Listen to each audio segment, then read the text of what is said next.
Olá, a nossa entrevista de hoje é sobre o início da propaganda eleitoral nas eleições de 2020. E a nossa conversa é com a coordenadora da Corregedoria do Tribunal Regional Eleitoral da Paraíba, Vanessa do Egito. Olá, Vanessa, obrigado por sua participação, seja bem-vinda. Eu que agradeço, Felipe, é sempre um prazer estar à disposição do cidadão para esclarecer, no que for possível, as questões eleitorais. A primeira pergunta é: a partir de quando os candidatos podem iniciar a propaganda eleitoral? A partir do próximo domingo, Felipe, até sábado, os partidos estão encaminhando à Justiça Eleitoral os pedidos de registro da candidatura dos seus filiados, daqueles que foram indicados em convenção.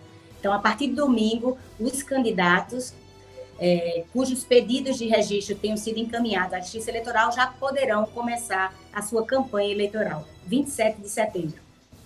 E como que pode ocorrer essa propaganda eleitoral? Quais as formas que os candidatos terão disponíveis para realizar essa propaganda? É importante a gente esclarecer, Felipe, que esse ano é ano de eleições municipais. Então, o direcionamento total da propaganda eleitoral é dado pelo juiz eleitoral, o juiz de cada zona, não é? Porque ele que vai observar as condições da cidade frente à pandemia para ver a possibilidade ou não de realização dos atos. Mas o Tribunal Regional Eleitoral da Paraíba respondeu uma consulta feita pelo Ministério Público Eleitoral acerca do que seria permitido ou não em face da pandemia do novo coronavírus. E a resposta da Corte Eleitoral Paraibana foi no sentido de que tudo que foi previsto pela Resolução 23.610 de 2019, do Tribunal Superior Eleitoral, que sofreu algumas alterações só com base em data, né, por conta da postergação da data da eleição, seria permitido. Tudo que lá está permitido seria permitido também, agora, claro, mediante um parecer prévio de autoridades sanitárias estaduais e federais. Então, havendo essa bandeira verde, digamos assim, esse sinal verde, melhor dizendo, das autoridades sanitárias estaduais e federais, poder-se-ia realizar aquele tipo de propaganda eleitoral permitida pela legislação eleitoral. Agora, a partir de quando haverá a propaganda a propaganda eleitoral na televisão? A gratuita do rádio e da TV. A gratuita do rádio e TV começa no dia 9 de outubro e vai até 12 de novembro. Agora, com relação a essa propaganda que começa nesse fim de semana, né, nesse domingo, o que os candidatos podem fazer? Você já falou aí com relação às medidas, né? Mas, por exemplo, pode haver carro de som nas ruas? Enfim, o que eles não podem fazer? Eu acho que talvez essa seja a pergunta mais adequada. É importante que eles saibam também, não é? O que eles não podem e o que eles podem fazer. Eles podem realizar carreata, passeata, caminhada, não é? Tudo isso há previsão, desde, como eu tinha dito anteriormente, que haja, não é, um sinal verde das autoridades sanitárias. Mas eles não poderá circular na cidade com jingles dos candidatos, os carros de som livremente pela cidade, com jingles de candidato, não poderão circular. Os carros de som, eles só poderão, se for acompanhando uma carreata, uma passeata, uma caminhada ou sonorizando um comício. O showmício continua vedado, não é permitido que haja showmício. O comício é permitido, o showmício não, a apresentação de artistas, não. O outdoor, a propaganda em outdoor, continua vedada, não é permitida propaganda por meio de outdoor. Então, tudo que se assemelhar ao efeito outdoor, como a gente chama, o aspecto visual único, ele é vedado pela legislação eleitoral. Digamos assim, o veículo ele vai poder ter adesivos plásticos de 0,5 metro quadrado, um adesivo plástico em cada lateral, e no para-brisa traseiro, esse adesivo pode ser de toda a extensão do para-brisa, desde que microperfurado. Não será mais aquele adesivo plástico normal, mas ele tem que ser microperfurado para permitir ao condutor visualizar o carro de trás, né? Para não impedir a visão do condutor. Outra coisa que é permitida, a distribuição de santinhos.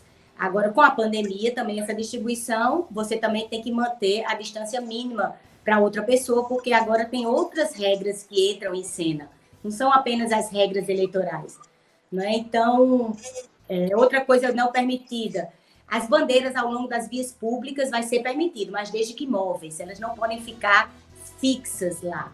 E essa mobilidade, Felipe, ela é aferida através da colocação e retirada dessas bandeiras entre as 6 horas da manhã e as 22 horas. Então, tem que se colocar no mínimo às 6 horas da manhã e no máximo até 22 horas, para que essa mobilidade seja preservada e também não impedir o livre tráfego de pessoas e veículos. É importante também ressaltar que eles não podem colocar de forma a que impeça a visão do trânsito, né, dos outros veículos. Entendi. E de que forma o Tribunal Regional Eleitoral da Paraíba vai trabalhar a partir desse início de propaganda eleitoral e como é que vai ocorrer a fiscalização, né, inclusive para saber se os candidatos estão cumprindo essas regras? Pronto, Felipe. Como eu disse no início, como se trata de uma eleição municipal, cada juiz em sua zona eleitoral vai efetuar essa fiscalização, que compete ainda mais ao Ministério Público Eleitoral. É ele, como fiscal da lei, que vai também exercer essa fiscalização. Mas o juiz eleitoral tem também o poder de polícia, não é? Para ele, uma vez visualizando uma propaganda irregular, ele pode mandar notificar aquele candidato para retirada em 48 horas. E nos municípios com mais de uma zona eleitoral, como é o caso de João Pessoa, Campina, Piancó, Patos, Souza, vai ter uma zona eleitoral responsável pela propaganda. Uma responsável pela propaganda de rua e outra responsável pela propaganda de mídia. Então, a essas zonas vai competir exatamente essa fiscalização, esse poder de polícia, no que tange a propaganda de maneira geral. Entendi. Os eleitores, eles terão um papel também nessa fiscalização? Eu já entendi essa questão, mas os eleitores, eles terão algum instrumento, por exemplo, para denunciar algum tipo de irregularidade? O tribunal está trabalhando essa questão também? Está trabalhando essa questão. O Tribunal Superior Eleitoral, né, tem um aplicativo que está sendo reformulado para que a gente possa utilizar. Ainda não está nada oficial, ainda não foi oficializada a utilização desse aplicativo, mas a gente está trabalhando, o Tribunal Superior Eleitoral está trabalhando nesse aplicativo. E, além disso, tem sempre o Ministério Público de sua zona eleitoral que o cidadão pode recorrer, os e-mails das zonas eleitorais também, que sempre começa com a palavra zona sem o A, zon, e o número da zona, @tre-pb.jus.br, né? Então, o cidadão tem sempre um papel muito atuante. Ele é sempre partícipe, não é, da justiça eleitoral. Ele sempre contribui com as nossas atividades. E a gente sempre conta, a gente diz que é um parceiro do qual a gente não abre mão.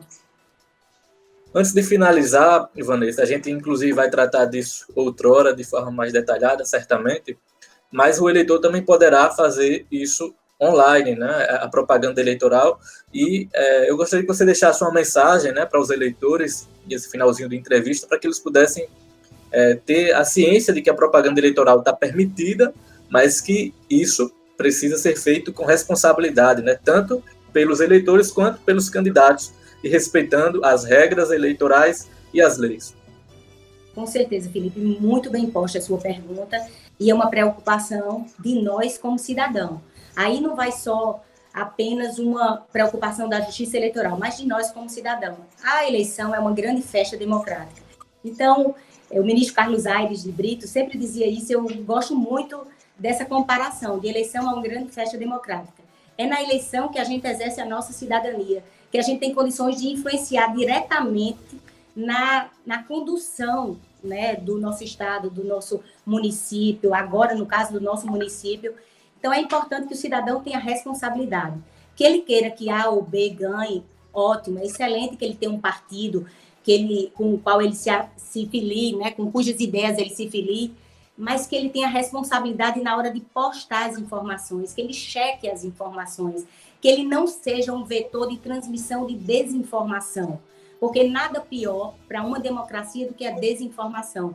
Então, é importante que as informações postas sejam verdadeiras, que não haja um ataque pessoal a nenhum outro candidato, porque se eu quero o candidato A, não significa que o candidato B, C ou D tenha que receber as minhas críticas para que o meu candidato se erga. Então, que o cidadão ele tenha, primeiramente, essa responsabilidade de postar apenas o que ele tem como verdadeiro, que ele cheque a informação postada. E segundo, que ele, para elevar o seu candidato, ele não denigra a imagem dos outros candidatos. Porque é importante que a população seja imparcial na hora de escolher o seu candidato, que ela tenha os fatos postos e, em analisando aqueles fatos, ela decida pelo que mais se adequa ao que ela quer ver implementado no seu município. Então, primeiramente isso, responsabilidade, participação ativa, excelente que ele participe, mas que tenha essa responsabilidade. Perfeito, Vanessa. Agradeço mais uma vez por sua participação. Espero contar com a sua colaboração em outras oportunidades e parabéns aí pelo trabalho do Tribunal Regional Eleitoral e de toda a Justiça Eleitoral nesse momento de eleições na Paraíba e em todo o Brasil. Eu que agradeço, Felipe, é uma honra poder participar, não é, poder levar informação para os eleitores, para os cidadãos, e sempre que necessário for, pode contar comigo.